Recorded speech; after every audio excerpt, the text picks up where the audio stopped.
ਵਾਹਿਗੁਰੂ ਜੀ ਕਾ ਖਾਲਸਾ ਵਾਹਿਗੁਰੂ ਜੀ ਕੀ ਫਤਿਹ। ਸ੍ਰੀ ਆਸਾ ਦੀ ਵਾਰ ਜੋ ਕਿ ਗੁਰੂ ਨਾਨਕ ਦੇਵ ਜੀ ਮਹਾਰਾਜ ਸਾਹਿਬ ਜੀ ਦੁਆਰਾ ਰਚਿਤ ਹੈ। ਇਸ ਗੁਰਬਾਣੀ ਦੇ ਵਿੱਚ ਬੇਅੰਤ ਹੀ ਬੇਅੰਤ ਖਜ਼ਾਨੇ ਹਨ ਔਰ ਇੱਕ ਖਾਸ ਗੱਲ ਇਸ ਬਾਣੀ ਦੀ ਇਹ ਹੈ ਕਿ ਇਸ ਦੇ ਵਿੱਚ ਗੁਰੂ ਨਾਨਕ ਦੇਵ ਜੀ ਨੇ ਵਕਤ ਦੇ ਜਿੰਨੇ ਪਖੰਡ ਸੀ ਮਹਾਰਾਜ ਸਾਹਿਬ ਨੇ ਸਾਰਿਆਂ ਦਾ ਖੰਡਨ ਕਰਕੇ ਗੁਰਮਤ ਮਾਰਗ ਸਾਰਿਆਂ ਨੂੰ ਸਿਖਲਾਇਆ। ਇਸ ਦੇ ਵਿੱਚ ਦੱਸਿਆ ਗਿਆ ਕਿ ਪਰਮੇਸ਼ਰ ਦੀ ਪ੍ਰਾਪਤੀ ਕਿੱਦਾਂ ਹੋ ਸਕਦੀ ਹੈ, ਅਸਲੀ ਪਰਮੇਸ਼ਰ ਕੌਣ ਹੈ, ਪਖੰਡ ਕਿਰਿਆ ਕਿਹੜੀਆਂ ਨੇ, ਸੱਚਾ ਮਾਰਗ ਕਿਹੜਾ ਹੈ। ਤੇ ਗੁਰੂ ਸਾਹਿਬ ਜੀ ਨੇ ਸੂਤਕ, ਪਤਕ ਔਰ ਬਿਨਾਂ ਵਸਤਰਾਂ ਤੋਂ ਰਹਿਣਾ ਔਰ ਅਨੇਕ ਪ੍ਰਕਾਰ ਦੇ ਇਸ ਤਰ੍ਹਾਂ ਦੇ ਜਿਹੜੇ ਪਖੰਡ ਸੀਗੇ ਉਹ ਸਾਰੇ ਮਹਾਰਾਜ ਸਾਹਿਬ ਜੀ ਨੇ ਕੈਂਸਲ ਕਰ ਦਿੱਤੇ। ਤੇ ਛੋਡੀ ਲੈ ਪਖੰਡ ਦਾ ਨਾਮ ਲਿਆ ਜਾਏ ਤਰਨ ਦਾ। ਤਾਂ ਇਸ ਬਾਣੀ ਵਿੱਚ ਆਪ ਸਾਰਿਆਂ ਨੇ ਇਹ ਪੜ੍ਹਿਆ ਹੀ ਹੋਏਗਾ।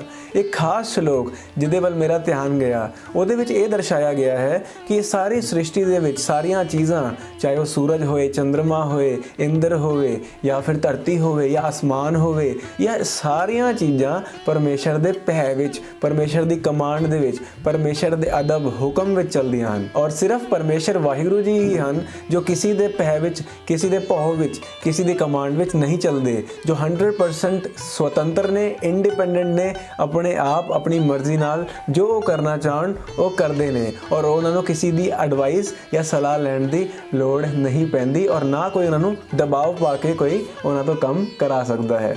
ਤੋ ਇਸ ਸ਼ਲੋਕ ਦੇ ਵਿੱਚ ਗੁਰੂ ਸਾਹਿਬ ਜੀ ਫੁਰਮਾਨ ਕਰਦੇ ਨੇ, ਪੈ ਵਿੱਚ ਪਵਨ ਵਹਿ ਸਦਵਾਓ, ਪੈ ਵਿੱਚ ਚੱਲਹਿ ਲਖ ਦਰਿਆਓ, ਪੈ ਵਿੱਚ ਅਗਨ ਕਢੈ ਵੇਗਾਰ, ਪੈ ਵਿੱਚ ਧਰਤੀ ਦੱਬੀ ਭਾਰ, ਪੈ ਵਿੱਚ ਇੰਦ ਫਿਰੈ ਸਿਰ ਭਾਰ, ਪੈ ਵਿੱਚ ਰਾਜਾ ਧਰਮ ਦੁਆਰ, ਪੈ ਵਿੱਚ ਸੂਰਜ, ਪੈ ਵਿੱਚ ਚੰਦ, ਕੋਹ ਕਰੋੜੀ ਚਲਤ ਨਾ ਅੰਤ, ਪੈ ਵਿੱਚ ਸਿੱਧ ਬੁੱਧ ਸੁਰਨਾਥ, ਪੈ ਵਿੱਚ ਆਡਾਣੇ ਆਕਾਸ਼, ਪੈ ਵਿੱਚ ਜੋਧ ਮਹਾਬਲ ਸੂਰ, ਪੈ ਵਿੱਚ ਆਵੇਂ ਜਾਵੇਂ ਪੂਰ, ਸਗਲਿਆਂ ਪਉ ਲਿਖਿਆ ਸਿਰ ਲੇਖ, ਨਾਨਕ ਨਿਰਭਉ ਨਿਰੰਕਾਰ ਸੱਚ ਏਕ।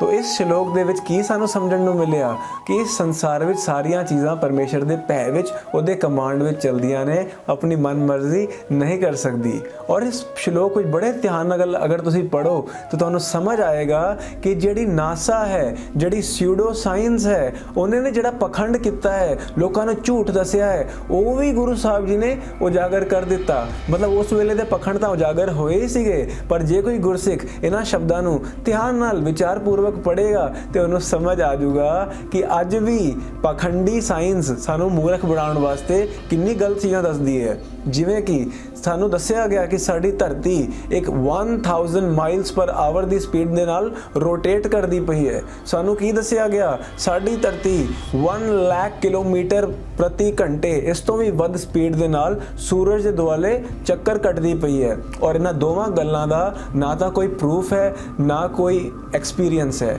ਮਤਲਬ ਜੋ ਵੀ ਚੀਜ਼ਾਂ ਦੁਨੀਆ ਵਿੱਚ ਹੁੰਦੀਆਂ ਨੇ ਇਨਸਾਨ ਉਹਨੂੰ ਦੇਖ ਸਕਦਾ ਹੈ, ਨਹੀਂ ਤਾਂ ਐਟਲੀਸਟ ਸੁਣ ਸਕਦਾ ਹੈ, नहीं तो एटलीस्ट महसूस कर सकता है और वेरीफाई भी किया जा सकता है। परंतु धरती की स्पिन बारे, धरती की रेवोल्यूशन बारे ना तो कोई विजन है, ना कोई साउंड है, ना ही कोई एक्सपीरियंस है और ना ही कोई वेरीफिकेशन का प्रोसैस है। ये तो सिर्फ उन्होंने दस दी, हाँ बई धरती घूमती है तो तुसीं मन लो, तो लोगों ने मन भी ली, क्योंकि जो चीज़ां लोगों नूं दसियां जांदियां ने हर कोई अपना दिमाग बुद्धि का प्रयोग नहीं करता और उसनूं मन भी लैंदा है। पर गुरबाणी विच बहुत क्लीयर कट लिखिया होया है कि धरती कोई रेवोल्यूशन या रोटेशन नहीं कर रही है, धरती दब्बी भार है। पै विच धरती दब्बी भार, भार यानी वेट, वेट दे नाल वजन दे नाल धरती दब्बी पई है। दब्बी मीनस कि तुसी किसी चीज़ नूं अगर दब लो तो प्रेस हो जाती है, प्रेस डाउन हो जाती है, दब जाती है, वो भजन योग नहीं रहिंदी। और खासकर 1 लाख किलोमीटर पर आवर यानी कि 30 किलोमीटर्स 30 किलोमीटर 1 सेकंड विच, मतलब कि 3-4 सेकंड विच 100 किलोमीटर तो भी अगे लग जाए, इन्नी स्पीड धरती दे होवे ते ना किसी ने सुनिया, ना देखिया, ना कभी महसूस किया, कुछ भी नहीं। और गुरबाणी विच की लिखिया, दब्बी भार, धरती दब्बी पई है, प्रेस डाउन है। तो इन्नी स्पीड से भजना तो दूर, वो वैसे भी नहीं भज रही क्योंकि वो स्टेशनरी है। और ये गल नवी नहीं है कोई, ये तुसी जो भी बंदा इस वीडियो में देख रहा है, तुसी आप देखो अपने पैर दे थल्ले कोई धरती घूमती पई है, कुछ भी नहीं घूमता पिया। सिर्फ साइंस ने दसिया है कि भी धरती घूमती पई है तो असीं मन लिया, कोई धरती नहीं घूम रही, धरती एकदम स्टेशनरी है। मैं तुहानूं सिख पंथ दे ਬਹੁਤ ਮੰਨੇ ਪ੍ਰਮੰਨੇ ਵਿਦਵਾਨ ਜਿਨ੍ਹਾਂ ਨੇ ਅੱਜ ਤੋਂ 50 ਸਾਲ ਪਹਿਲਾਂ ਹੀ ਕਥਾ ਵਿੱਚ ਇਹ ਗੱਲ ਆਖ ਦਿੱਤੀ ਸੀ ਕਿ ਅੱਜ ਸਾਇੰਸ ਕਹਿ ਰਹੀ ਹੈ ਕਿ ਧਰਤੀ ਜਿਹੜੀ ਆ ਸੂਰਜ ਦੁਆਲੇ ਚੱਕਰ ਲਗਾਉਂਦੀ ਪਈ ਹੈ, ਧਰਤੀ ਤੁਰਦੀ ਪਈ ਹੈ, ਪਰ ਅਸਲ ਵਿੱਚ ਤਾਂ ਗੁਰੂ ਸਾਹਿਬ ਕਹਿ ਰਹੇ ਨੇ ਧਰਤੀ ਖੜੋਤੀ ਆ। ਸਾਇੰਸ ਵਾਲੇ ਕਿੱਦਾਂ ਦੀਆਂ ਗੱਲਾਂ ਕਰਦੇ ਨੇ, ਇਹ ਗਿਆਨੀ ਜੀ ਸਾਡੇ ਆਲਰੇਡੀ ਕਹਿ ਚੁੱਕੇ ਨੇ। ਭੈ ਵਿੱਚ ਧਰਤੀ ਦੱਬੀ ਭਾਰ, ਇਹ ਪਰਮੇਸ਼ਰ ਦੇ ਭੈ ਵਿੱਚ ਹੀ ਧਰਤੀ ਜਿਹੜੀ ਹੈ ਭਾਰ ਦੀ ਦੱਬੀ ਹੋਈ ਹੈ। ਜਾਂ ਲੱਖਾਂ ਕਿਲੇ, ਬਣ, ਜੰਗਲ, ਪਹਾੜ ਆਦਿਕ ਸਾਰਿਆਂ ਭਾਰਾਂ ਦੀ ਦੱਬੀ ਹੋਈ ਭੈ ਦੇ ਭਾਰ ਵਿੱਚ ਹੀ ਧਰਤੀ ਖੜੀ ਹੈ। ਭੈ ਵਿੱਚ ਇਹ ਸਾਇੰਸ ਵਾਲੇ ਕਹਿੰਦੇ ਆ ਧਰਤੀ ਤੁਰਦੀ ਹੈ, ਸੋ ਮਹਾਰਾਜ ਸਾਹਿਬ ਕਹਿੰਦੇ ਵੀ ਦੱਬੀ ਹੋਈ ਭਾਰ ਦੀ ਖੜੋਤੀ ਹੈ ਭੈ ਦੀ। ਹੁਣ ਆਈਏ ਆਪਾਂ ਇਸੀ ਸ਼ਲੋਕ ਵੱਲ। ਕਈ ਲੋਕੀ ਕਹਿੰਦੇ ਨੇ ਕੀ ਪਤਾ ਭਾਰ ਤਾਂ ਪਿਆ ਧਰਤੀ ਤੇ ਪਰ ਫਿਰ ਵੀ ਉਹ ਸਪਿਨ ਕਰ ਸਕਦੀ ਹੈ। ਉਸੇ ਸ਼ਲੋਕ ਨੂੰ ਅਗਰ ਧਿਆਨ ਨਾਲ ਦੀਰਘ ਵਿਚਾਰ ਕਰੋਗੇ ਤੇ ਉਹਦੇ ਵਿੱਚ ਜਿਹੜੀਆਂ ਵੀ ਚੀਜ਼ਾਂ ਮੂਵ ਕਰਦੀਆਂ ਪਈਆਂ ਨੇ ਯਾਨੀ ਚੱਲਦੀਆਂ ਪਈਆਂ ਨੇ ਉਹਨਾਂ ਬਾਰੇ ਵਰਬਸ ਯਾਨੀ ਕ੍ਰਿਆਵਾਚਕ ਸ਼ਬਦ ਉਹ ਪ੍ਰਯੋਗ ਵਿੱਚ ਲਿਆਏ ਗਏ ਨੇ ਜਿਨ੍ਹਾਂ ਦਾ ਅਰਥ मूवमेंट होता है। जिवें कि हुण हवा चलती है, हवा फ्लो करती है तो लिखिया है पवन वह सदवाओ, वह मतलब वहंदी या फ्लो करती है। इसी तरह जिहड़ी दरियावां ने ओशियंस ने वो चलदियां ने तो उहदे विच की लिखिया है ਭੈ ਵਿੱਚ ਚੱਲਣਾ ਹੈ ਲੱਖ ਦਰਿਆਓ। ਦਰਿਆਵਾਂ ਜਿਹੜੀਆਂ ਨੇ ਉਹ ਭੈ ਵਿੱਚ ਪਰਮੇਸ਼ਰ ਦੇ ਭੈ ਵਿੱਚ ਫਲੋ ਕਰਦੀਆਂ ਨੇ, ਚੱਲਣਾ ਹੈ ਲੱਖ ਦਰਿਆਓ। ਇਸੇ ਤਰ੍ਹਾਂ ਭੈ ਵਿੱਚ ਅਗਨ ਕੱਢਿਆ ਵੇਗਾਰ, ਭੈ ਵਿੱਚ ਧਰਤੀ ਦੱਬੀ ਪਾਰ। ਜੇ ਧਰਤੀ ਦੀ ਗੱਲ ਆਈ ਤਾਂ ਕੋਈ ਮੂਵਮੈਂਟ ਦਾ ਵਰਬ ਨਹੀਂ ਆਇਆ, ਧਰਤੀ ਨੂੰ ਦੱਬਿਆ ਹੋਇਆ ਪ੍ਰੈਸ ਡਾਊਨ ਲਿਖਿਆ ਹੋਇਆ ਹੈ। ਉਸ ਤੋਂ ਬਾਅਦ ਇੱਕ ਕੁਐਸਚਨ ਹੋਰ ਵੀ ਆਉਂਦਾ ਹੈ ਕਿ ਇੰਦਰ ਜਿਹੜਾ ਹੈ ਉਹ ਵੀ ਤਾਂ ਭਾਰ ਨਾਲ ਲੱਦਿਆ ਹੋਇਆ ਹੈ ਪਰ ਉਹ ਤਾਂ ਫਿਰਿਆ ਹੈ। ਫਿਰਿਆ ਦਾ ਇਹ ਮਤਲਬ ਹੁੰਦਾ ਹੈ ਫਿਰਨਾ। ਤਾਂ ਇੰਦਰ ਦੇ ਉੱਤੇ ਭਾਰ ਤਾਂ ਹੈ ਪਰ ਭਾਰ ਦੇ ਹੁੰਦੇ ਉਹ ਫਿਰਦਾ ਪਿਆ ਹੈ। ਤਾਂ ਸਪੈਸੀਫਿਕ ਵਰਡ ਉਸਨੇ ਮਹਾਰਾਜ ਸਾਹਿਬ ਨੇ ਯੂਜ਼ ਕੀਤਾ ਹੈ ਫਿਰਿਆ।